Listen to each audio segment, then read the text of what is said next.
ಒಂದಾನೊಂದು ಕಾಲದಲ್ಲಿ ಒಂದು ದೂರದ ರಾಜ್ಯದಲ್ಲಿ ಒಬ್ಬ ಯುವಕನಿದ್ದ.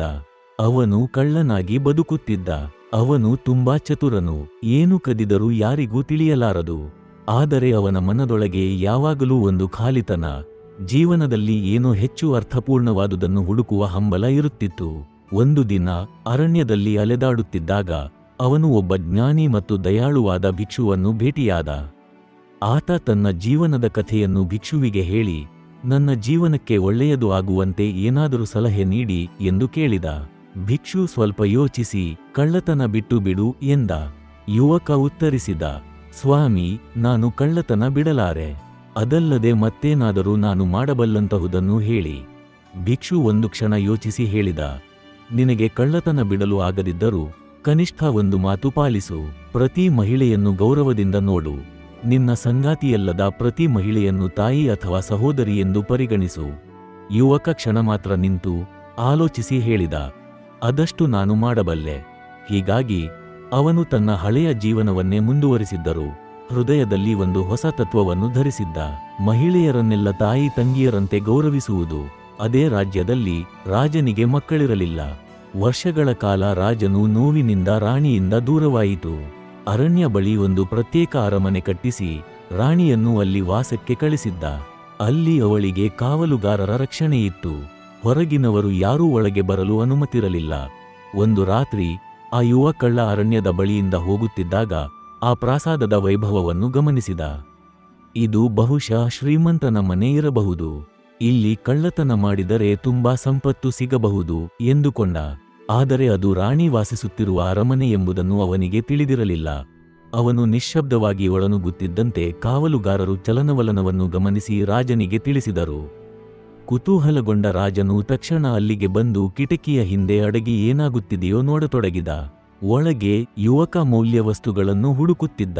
ಆ ವೇಳೆಗೆ ರಾಣಿ ಎಚ್ಚರಗೊಂಡು ಅವನನ್ನು ನೋಡಿ ಆತಂಕಪಡುವ ಬದಲು ಶಾಂತವಾಗಿ ಕೇಳಿದಳು, ನಾನು ಈ ರಾಜ್ಯದ ರಾಣಿ. ನೀನು ಇಲ್ಲಿ ಕದಿಯಲು ಬಂದಿರುವೆಯಲ್ಲವೇ? ಭಯಗೊಂಡ ಕಳ್ಳ ಕೇಳಿಕೊಂಡ, ದಯವಿಟ್ಟು ನನ್ನನ್ನು ರಾಜನಿಗೆ ಹೇಳಿಬಿಡಬೇಡಿ, ಕಾವಲುಗಾರರಿಗೆ ತಿಳಿಸಬೇಡಿ. ರಾಣಿ ಕ್ಷಣಕಾಲ ಮೌನವಾಗಿ ನೋಡಿದಳು. ನಂತರ ಹೇಳಿದಳು, ನಿನ್ನನ್ನು ನಾನು ರಕ್ಷಿಸಬಹುದು. ನಿನಗೆ ತುಂಬಾ ಸಂಪತ್ತು ಕೊಡಬಹುದು. ಆದರೆ ನೀನು ನನ್ನ ಒಂದು ಮನಸ್ಸಿನ ಮಾತನ್ನು ಈಡೇರಿಸಿದರೆ ಮಾತ್ರ. ಯುವಕ ಆಶ್ಚರ್ಯದಿಂದ ಕೇಳಿದ, ಅದು ಏನು? ರಾಣಿಯ ಮಾತು ಅವನಿಗೆ ಅಚ್ಚರಿಯಾಯಿತು. ಅವಳು ಹೇಳಿದಳು, ರಾಜನು ನನ್ನನ್ನು ವರ್ಷಗಳಿಂದ ದೂರವಿಟ್ಟಿದ್ದಾನೆ. ಇಷ್ಟು ವರ್ಷ ನಾನು ಒಂಟಿಯಾಗಿದ್ದೇನೆ. ಮಹಿಳೆಯಾಗಿರುವ ನಾನದಕ್ಕೂ ನನ್ನ ಸ್ವಾಭಾವಿಕ ಅಗತ್ಯಗಳು ಇವೆ. ನೀನು ಒಂದೇ ಸಲ ನನ್ನ ಜೊತೆ ಇರಬೇಕು. ಅದಕ್ಕಾಗಿ ನಿನಗೆ ಬಯಸಿದಷ್ಟು ಬಂಗಾರ ಬೆಳ್ಳಿ ಕೊಡುತ್ತೇನೆ. ಕಳ್ಳನು ಬೆಚ್ಚಿಬಿದ್ದ. ಅದೇ ಕ್ಷಣದಲ್ಲಿ ಭಿಕ್ಷುವಿನ ಮಾತು ಅವನ ಮನಸ್ಸಿನಲ್ಲಿ ಗುಂಜಿಸಿತು. ಪ್ರತಿ ಮಹಿಳೆಯನ್ನು ತಾಯಿ ತಂಗಿಯಂತೆ ಗೌರವಿಸು. ಕಣ್ಣಲ್ಲಿ ಗೌರವ ತುಂಬಿ ಕೈ ಮಡಚಿ ಹೇಳಿದ, ನೀವು ನನಗೆ ತಾಯಿಯಂತೆ. ನನ್ನ ಗುರುವಿಗೆ ನಾನು ನೀಡಿದ ಮಾತು ಇದೆ. ನಾನು ಪ್ರತಿ ಮಹಿಳೆಯನ್ನು ಗೌರವದಿಂದ ನೋಡುವೆನು. ದಯವಿಟ್ಟು ತಾಯಿ ಮಗನಿಗೆ ಯೋಗ್ಯವಾದದ್ದು ಹೊರತು ಬೇರೆ ಯಾವುದನ್ನೂ ಬೇಡಬೇಡಿ. ರಾಣಿಗೆ ಮಾತೆ ಬಾರದಂತಾಯಿತು. ಅವಳ ಕಣ್ಣು ನೀರಿನಿಂದ ತುಂಬಿಕೊಂಡಿತು. ಇಷ್ಟು ಗೌರವದ ಮಾತು ಯಾರೂ ಅವಳಿಗೆ ಹೇಳಿರಲಿಲ್ಲ. ಹೊರಗೆ ಅಡಗಿದ್ದ ರಾಜನು ಇದನ್ನೆಲ್ಲ ನೋಡಿದ. ತಕ್ಷಣ ಒಳಗೆ ಬಂದು ಕಳ್ಳನನ್ನು ಬಂಧಿಸಲು ಹೇಳಿದ. ಆದರೆ ದಂಡಿಸುವ ಬದಲು ಕಳ್ಳನ ಮೌಲ್ಯಗಳ ಪರಿಣಾಮ ರಾಜನು ಆಳವಾಗಿ ಮರುಗಿದ. ಅವನು ರಾಜಭವನಕ್ಕೆ ಕರೆತರಲಾಯಿತು. ರಾಜನು ಹೇಳಿದ, ನಿನ್ನ ಗುಣಗೌರವ ನನ್ನನ್ನು ತುಂಬಾ ಪ್ರಭಾವಿಸಿದೆ. ನಿನಗೆ ದಂಡ ಕೊಡಲು ಮನಸ್ಸೇ ಆಗುತ್ತಿಲ್ಲ. ಏನು ಬೇಕೋ ಕೇಳು. ಯುವಕ ವಿನಮ್ರವಾಗಿ ಹೇಳಿದ, ಮಹಾರಾಜ, ಸತ್ಯವಾಗಿ ಏನಾದರೂ ನನಗೆ ಕೊಡುಗಬೇಕೆಂದಿದ್ದರೆ ರಾಣಿಯನ್ನು ಮರಳಿ ಗೌರವದಿಂದ ಅರಮನೆಗೆ ಕರೆತರು. ಅವರಿಗೆ ಈ ರೀತಿಯ ಜೀವನ ಯೋಗ್ಯವಲ್ಲ. ರಾಜನ ಮನಸ್ಸಿಗೆ ಕುತ್ತು ತಟ್ಟಿದ.